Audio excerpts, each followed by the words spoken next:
خلقكم من نفس واحدة وخلق منها زوجها وبث منهما رجالا كثيرا ونساء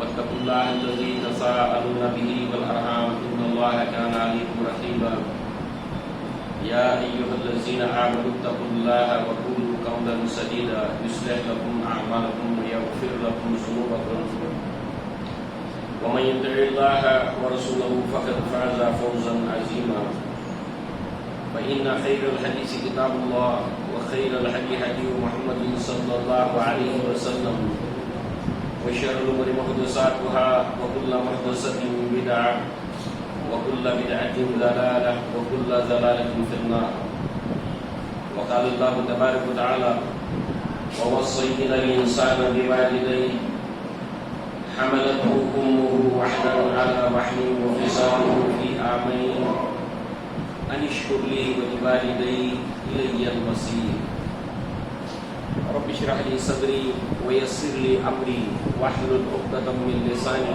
يفقهوا قولي اللهم أرنا الحق حقا وارزقنا اتباعه وأرنا الباطل باطلا وارزقنا اجتنابه آمين يا رب العالمين.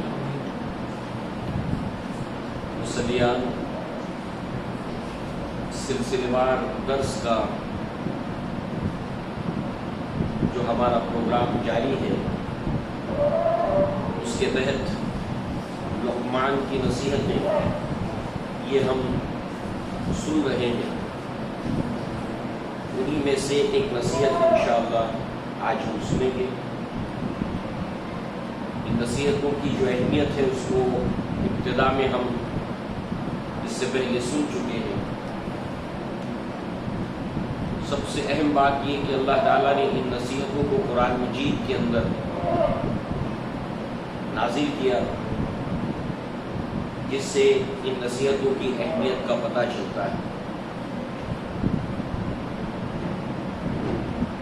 ان نصیحتوں میں آج جو ہم نے آیت سنی سورہ لقمان کی اس میں اللہ نے فرمایا وَوَصَّيْنَا الْإِنسَانَ بِوَالِدَيْهِ ہم نے انسانوں کو وصیت کی اس کے والدین کے بارے میں اس کے ماں باپ کے بارے میں. یہاں پر سب سے پہلے ماں باپ دونوں کو جمع کیا گیا پھر اس کے بعد خاص والدہ کا ذکر ہوا. حملته امه وحنا على وحن وفصاله في عامين کہ اس کی ماں نے کمزوری پر کمزوری اٹھا کر اسے جنا اس کا دودھ چھڑایا 2 سالوں میں. ان اشکر لی ولوالدی تو شکر مان میرا اور اپنے ماں باپ کا. الی المصیر پھر تم سب لوٹ کر میرے پاس آؤ گے.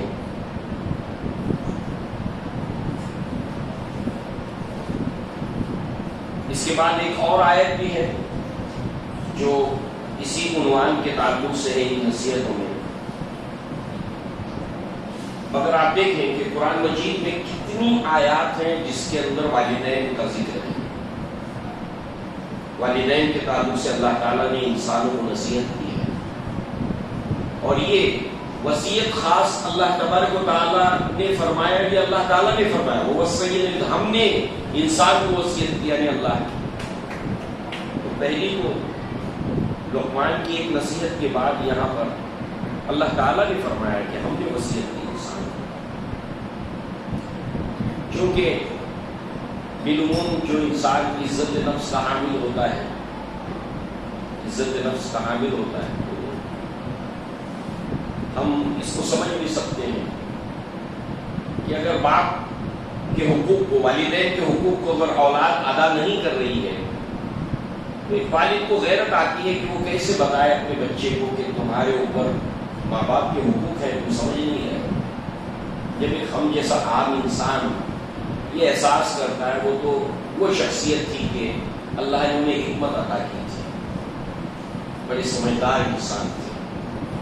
تو یہاں پر اللہ تعالیٰ نے یہ نصیحتوں کے اندر فرمایا ہم نے وصیت کی انسان ماں باپ کے بارے میں. لقمان نے اللہ کے حق کا ذکر کیا، اللہ تعالیٰ نے ماں باپ کے حقوق کا ذکر کیا۔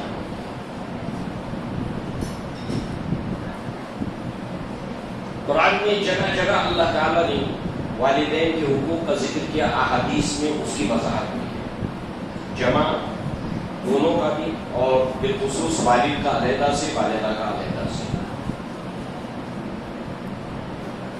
تو ظاہر سی بات ہے کہ ہم مسلمان کی حیثیت سے اللہ تعالیٰ کے ان احکامات کو پڑھیں، سمجھیں، جانیں اور وہ عمل کا جو تقاضا ہے اس کو پورا کریں۔ سورہ بنی اسرائیل میں اللہ تعالیٰ نے فرمایا وَبِالْوَالِدَيْنِ إِحْسَانًا، اور اپنے والدین کے ساتھ احسان کا سلوک کرو، احسان کا معاملہ کرو۔ وَبِالْوَالِدَيْنِ إِحْسَانًا إِمَّا يَبْلُغَنَّ عِندَكَ الْكِبَرَ أَحَدُهُمَا أَوْ كِلَاهُمَا، ان دونوں کو بڑھاپے کی حالت میں تم اگر پاؤ یا دونوں میں سے ایک، ممکن ہے والد کا انتقال ہو گیا، والدہ زندہ ہے، والدہ کا انتقال ہو گیا، والد زندہ ہے، یا دونوں بھی زندہ ہے بڑھاپے کی حالت میں، اب وہ بوڑھے ہو چکے ہیں۔ قرآن میں اللہ نے اس کا بھی ذکر کیا، انسان جو ہے وہ جب ولادت پاتا ہے تو کمزور ہوتا ہے، اور کمزوری سے پھر وہ توانا طاقتور ہوتا ہے، پھر دوبارہ کمزوری کی طرف دوڑ جاتا ہے۔ ظاہر سی بات ہے جب بچے کمزور تھے تو ماں باپ طاقتور تھے، اب ماں باپ بوڑھے ہو کر کمزور ہو گئے، اب بچے جوان ہو کر طاقتور ہو گئے۔ تو جب بچوں کو ضرورت تھی ماں باپ نے ان کا خیال رکھا، ان کی پرورش کی، ان کی ضروریات کا خیال رکھا۔ اب اولاد کی ذمہ داری ہے کہ بڑھاپے کے اندر ماں باپ کا خیال رکھے۔ وَبِالْوَالِدَيْنِ إِحْسَانًا، اور والدین کے ساتھ احسان کا معاملہ کرو۔ اب والدین کے ساتھ احسان کا معاملہ کیا ہے؟ اللہ تعالیٰ نے پھر اس کے بعد یہاں پر کچھ باتیں بیان کی کہ دونوں بڑھاپے میں سے یا دونوں میں سے اس کو اگر تم پاؤ، یہی بات حدیث میں بھی آتی ہے۔ بالعموم اس روایت کو ہم رمضان المبارک کے مہینے میں سنتے ہیں کہ اللہ کے نبی صلی اللہ علیہ وسلم نے ممبر کے پہلے قدمچے پر قدم رکھا تو کہا آمین، دوسرے پر رکھا کہا آمین، تیسرے پر رکھا کہا آمین۔ تو صحابہ نے پوچھا کہ اللہ کے نبی یہ معاجرہ کیا ہے، ہم نے پہلے تو ایسا نہیں دیکھا۔ تو کہا ان میں سے ایک وجہ اللہ کے نبی نے یہ بتائی کہ جس کسی نے بڑھاپے میں ماں باپ کو پایا، دونوں یا دونوں میں سے ایک کو، اور ان کی خدمت کر کے اپنی مغفرت نہ کرائی، وہ شخص ہلاک ہو جائے۔ دونوں میں سے، سورہ بنی اسرائیل میں دونوں یا دونوں میں سے۔ تو اس اعتبار سے ان کے ساتھ احسان کا معاملہ کرو۔ اب احسان کا معاملہ کیا ہے، اس کی بھی کچھ تفصیلات اللہ تعالیٰ نے بیان کی۔ وَلَا تَقُلْ لَهُمَا اُفٍّ، ان کو اف بھی مت کہو۔ اب یہ اف کیا ہے؟ یہ کلمہ بیزاری ہے۔ اف کا مطلب یہ نہیں کہ اف نہ کہنا، تو ہم کہیں گے اچھا ٹھیک ہے ہم اف نہیں کہتے، بہت سے لوگ تو کہتے بھی نہیں، جانتے بھی نہیں، مگر اف کا معنی کیا ہے؟ یہ کلمہ بیزاری ہے، یعنی تم اپنے زبان سے کوئی ایسے الفاظ نہ نکالو جو تمہاری طرف سے یہ ظاہر ہو کہ تم اپنے ماں باپ سے بیزار ہو۔ وَلَا تَقُلْ لَهُمَا اُفٍّ، ان دونوں کو اف بھی مت کرو۔ کوئی ایسی بات زبان سے نہیں نکالو کہ وہ جان جائیں کہ میرا بچہ مجھ سے بیزار ہے۔ نہ قولاً نہ عملاً۔ عملاً کیسے ہوگا کہ آپ کی باڈی لینگویج کے ذریعے سے آپ نے کچھ ایسا ظاہر کیا، مثال کے طور پر آپ کے والد نے یا والدہ نے آواز دی اور آپ باہر جا رہے ہیں اور آپ جو ہے وہ نظر انداز کر کے نکل گئے، کچھ آپ نے ایسا اشارہ ہٹا دروازہ پٹک کر نکل گئے، تو ظاہر سی بات ہے کہ یہ عمل آپ کا ظاہر کیا کہ آپ بیزار ہو۔ نہ قولاً نہ عملاً، بیزاری کا اظہار کرو۔ وَلَا تَقُلْ لَهُمَا اُفٍّ وَلَا تَنْهَرْهُمَا، اور ان سے جھڑک کے بات مت کرو۔ وَلَا تَقُلْ لَهُمَا اُفٍّ وَلَا تَنْهَرْهُمَا وَقُلْ لَهُمَا قَوْلًا كَرِيمًا، بلکہ ان کے ساتھ نرم گفتگو کرو۔ آرام سے گفتگو کرو، نرمی کے ساتھ بات کرو اس سے۔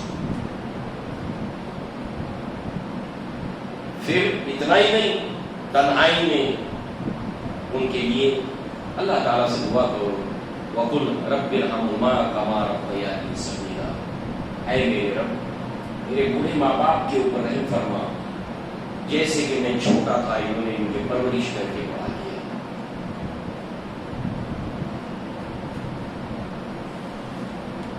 یہ رویہ ماں باپ کے ساتھ اختیار کیا ہے۔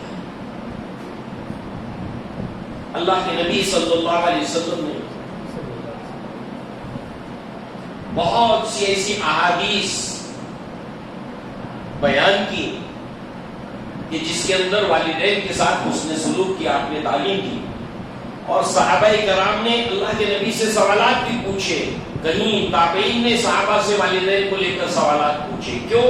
کیونکہ وہ والدین کو لے کر اللہ اس کے رسول کے حکم کو ترجیح دیتے ہوئے اپنی زندگی کے اندر اس پر عمل پیرا ہونا چاہتے تھے۔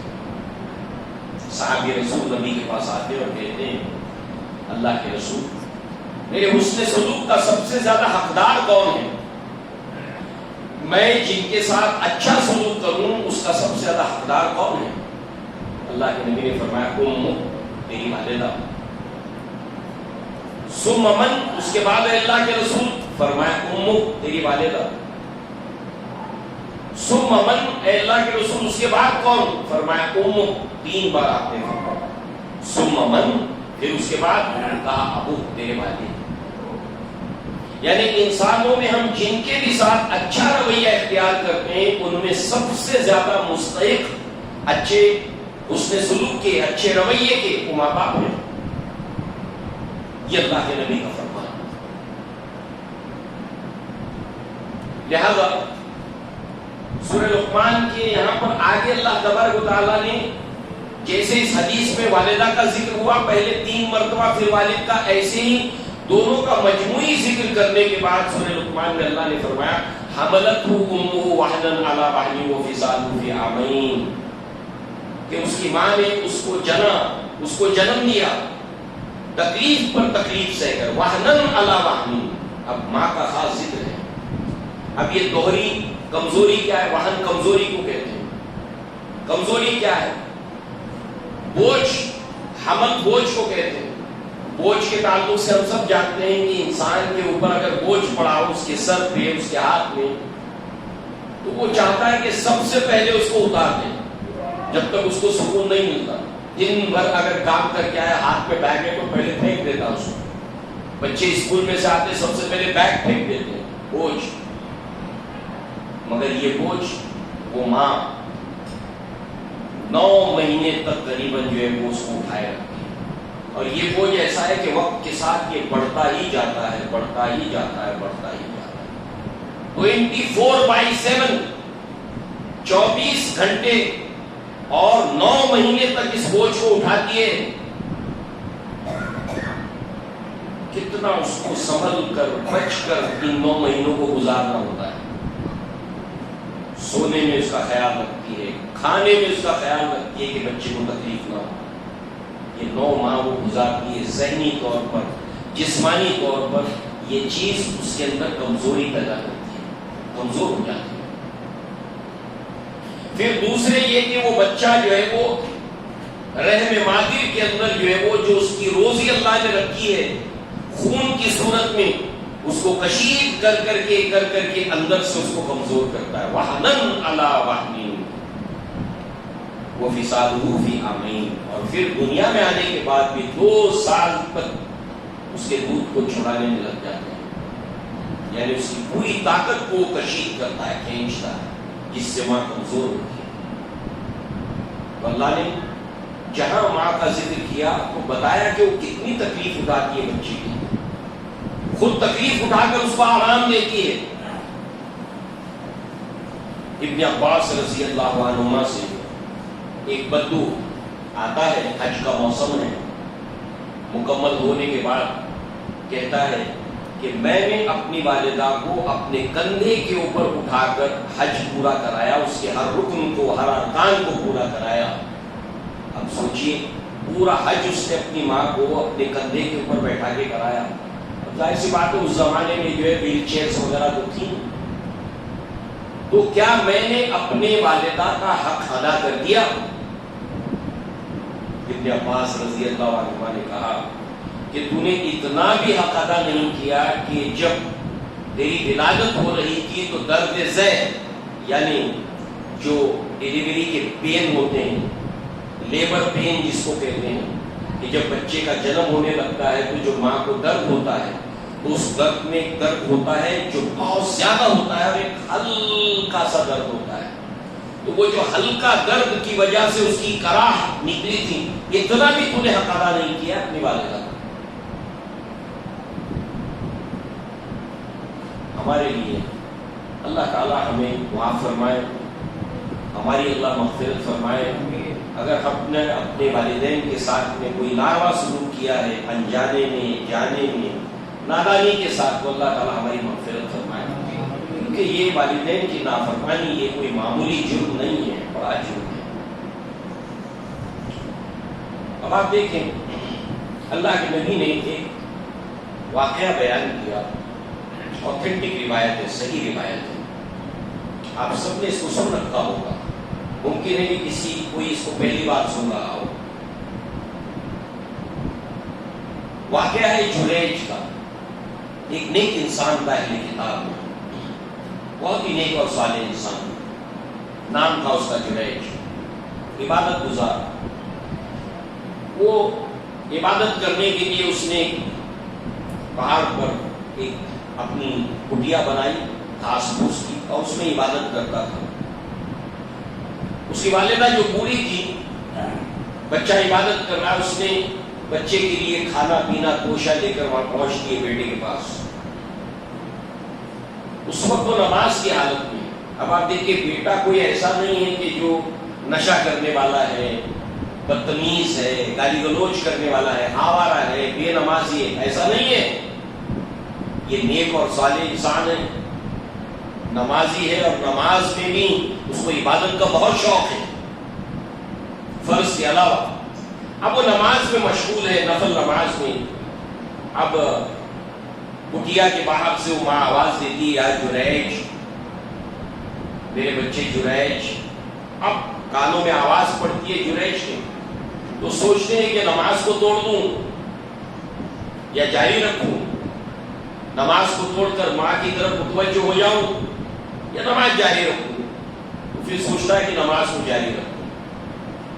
نماز پڑھتے ہیں، ماں انتظار کرتی کرتی چلی جاتی ہے.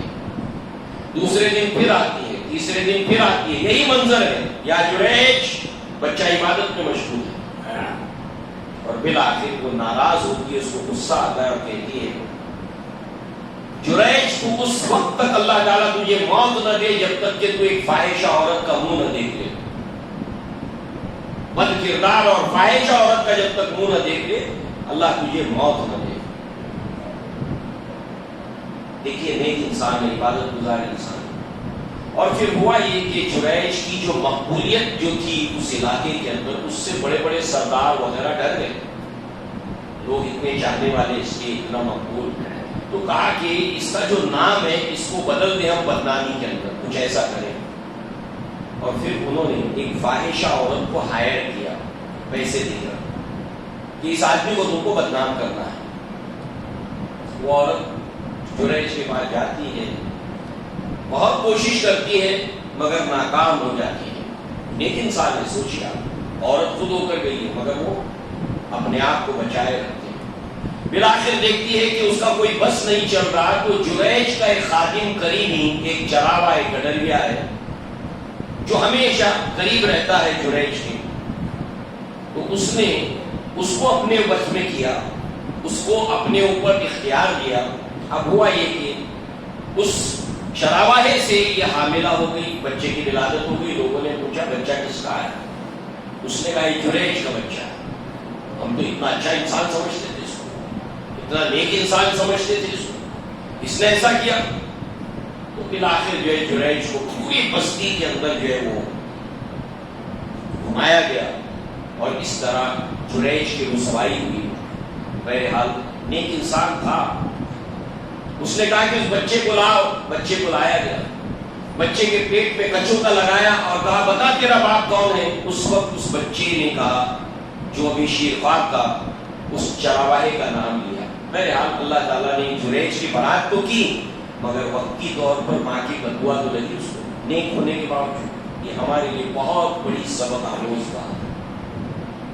وہ کوئی آوارہ موالی انسان نہیں تھا، نیک انسان تھا، مگر ماں کو ناراض کیا۔ اللہ تعالیٰ ہمیں معاف فرمائے، ہم ایسے اپنی والدہ کے ساتھ، اپنے والدین کے ساتھ نہ کریں، اگر کیا ہے توبہ استغفار کریں اور اپنے ماں باپ کے ساتھ اچھا سلوک کریں، ان کے ساتھ برا سلوک نہ کریں، جیسے اللہ نے حکم دیا وَبِالْوَالِدَيْنِ إِحْسَانًا إِمَّا يَبْلُغَنَّ عِندَكَ الْكِبَرَ أَحَدُهُمَا أَوْ كِلَاهُمَا وَلَا تَقُل لَّهُمَا أُفٍّ وَلَا تَنْهَرْهُمَا وَقُل لَّهُمَا قَوْلًا كَرِيمًا۔ بڑھاپے میں دونوں یا دونوں میں سے ایک پاؤ تو ان کے ساتھ اچھا سلوک کرو، انہیں اف نہ کہو، ان سے چڑھ کے بات نہ کرو، ان کے ساتھ نرمی سے گفتگو کرو، ان کے لیے دعا کرو، رب ارحمہما کما ربیانی صغیرا۔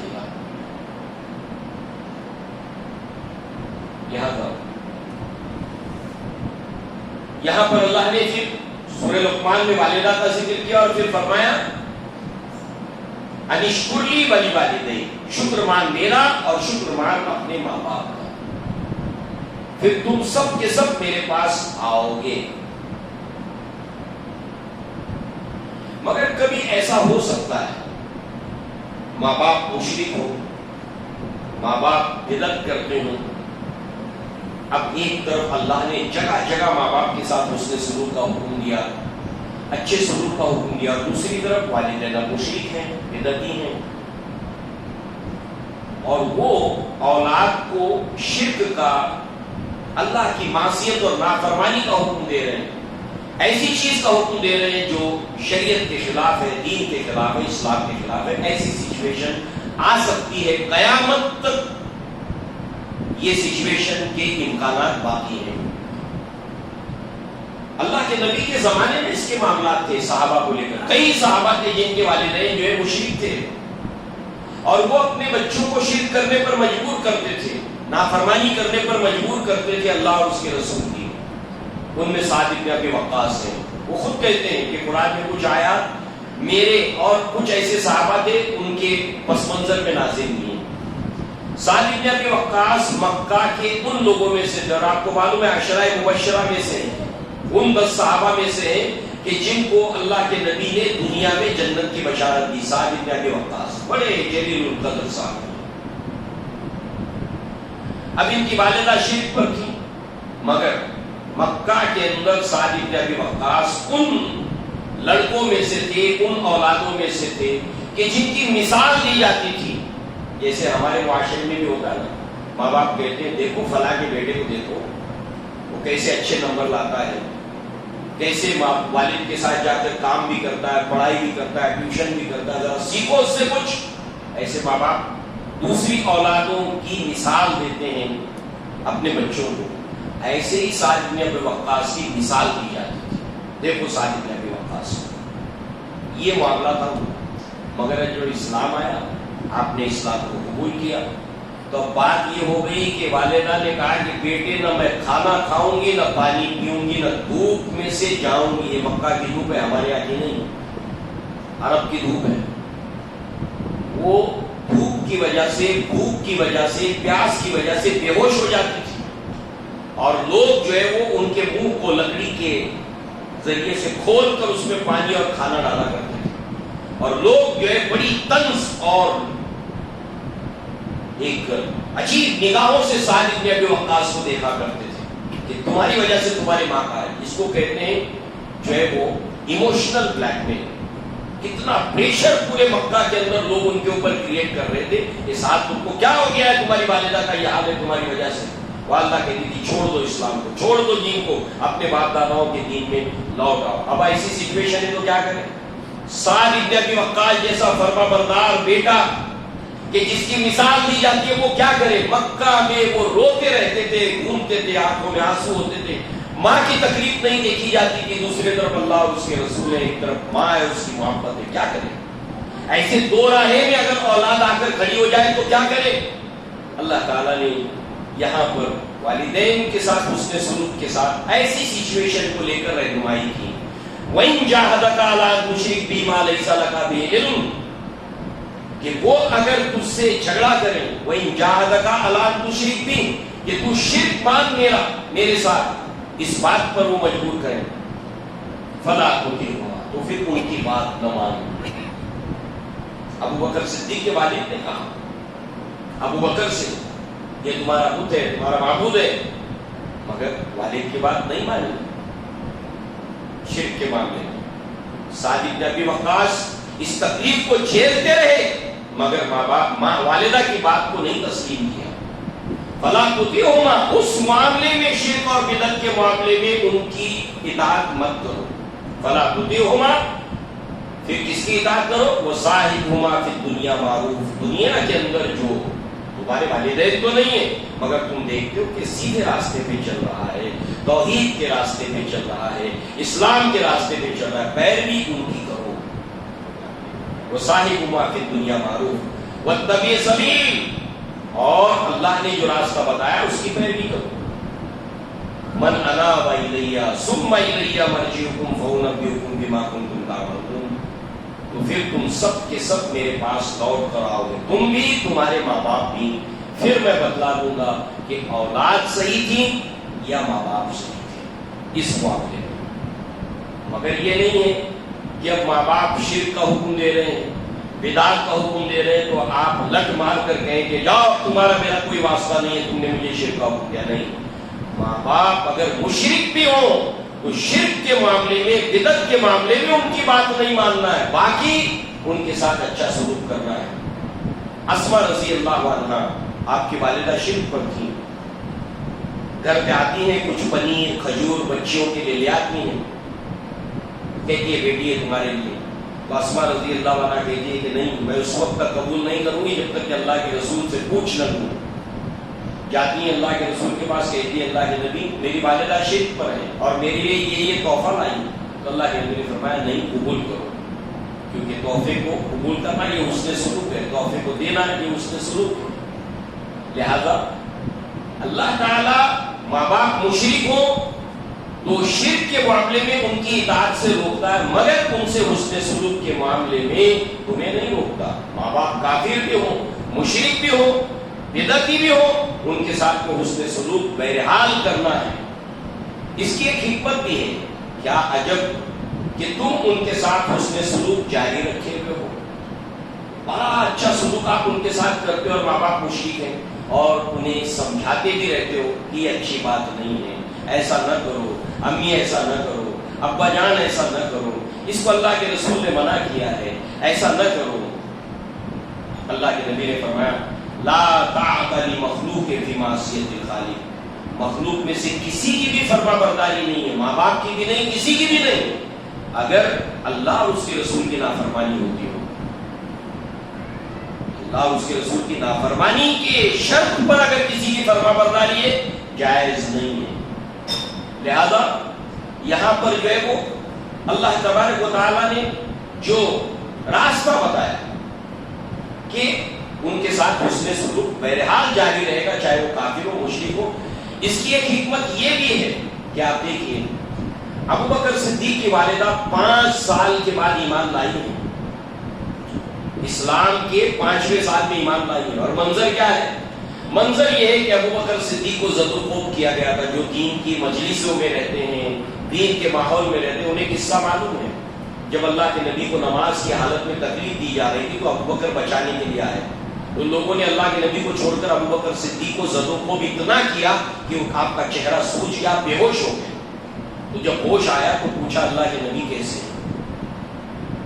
اس وقت تک کچھ کھاؤں گا نہیں، پیوں گا نہیں. والدہ کہہ رہی تھی بیٹا کچھ کھا لے، کچھ پی لے. کہا نہیں کھاؤں گا نہیں پیوں گا جب تک کہ اللہ کے نبی کو نہ دیکھوں.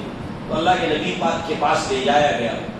تو اس وقت ابو بکر صدیق کی زخمی حالت میں بھی کہتے ہیں کہ اللہ کے رسول یہ میری والدہ ہیں، مجھ سے بہت محبت کرتی ہیں، آپ ان کے لیے دعا کیجیے.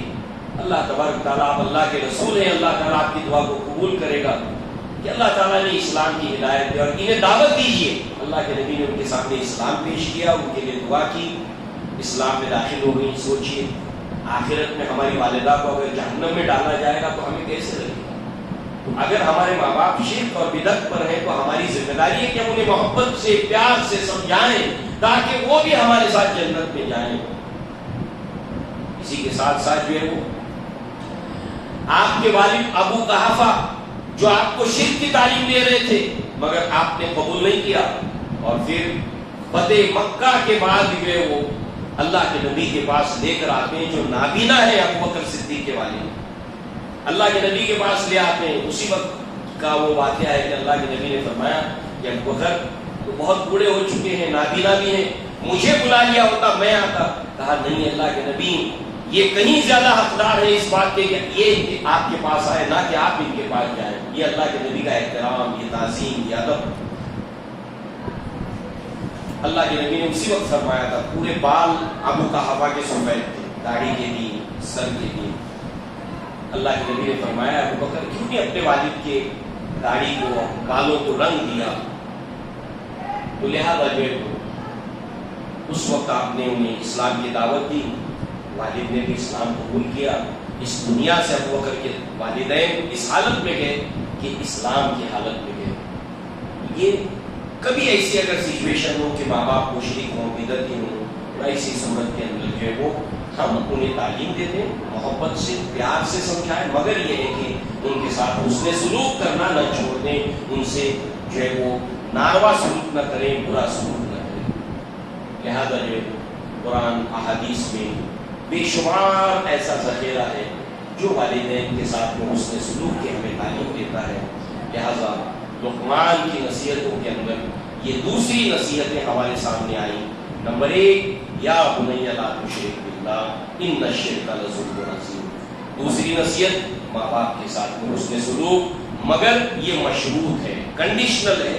وہ یہ ہے کہ حسن سلوک تو ان کے ساتھ ہمیشہ جاری رہے گا، مگر کبھی اگر خدا نخواستہ وہ شرک کا حکم دے، بدعت کا، نافرمانی کا، تو وہ بات نہ مانتے ہوئے ان کے ساتھ اچھا سلوک ضرور کرتے رہنا ہے۔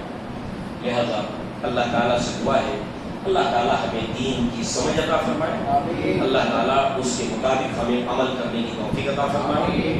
ماں باپ کے تعلق سے ہم نے اگر کوئی کوتاہی کی، ان کے ساتھ کوئی بدتمیزی کی، انجانے میں جانے میں، اللہ تعالیٰ ہمیں معاف فرمائے اس کو لے کر۔ اور اب اس کے بعد جو ہماری زندگی ہے ہم انشاءاللہ عہد کریں کہ ہم انشاءاللہ اپنے ماں باپ کے ساتھ اچھا سلوک کریں۔ اقول قولی ھذا واستغفر اللہ لی ولکم ولسائر المسلمین والمسلمات وآخر دعوانا ان الحمد للہ رب العالمین۔ السلام علیکم ورحمۃ اللہ وبرکاتہ۔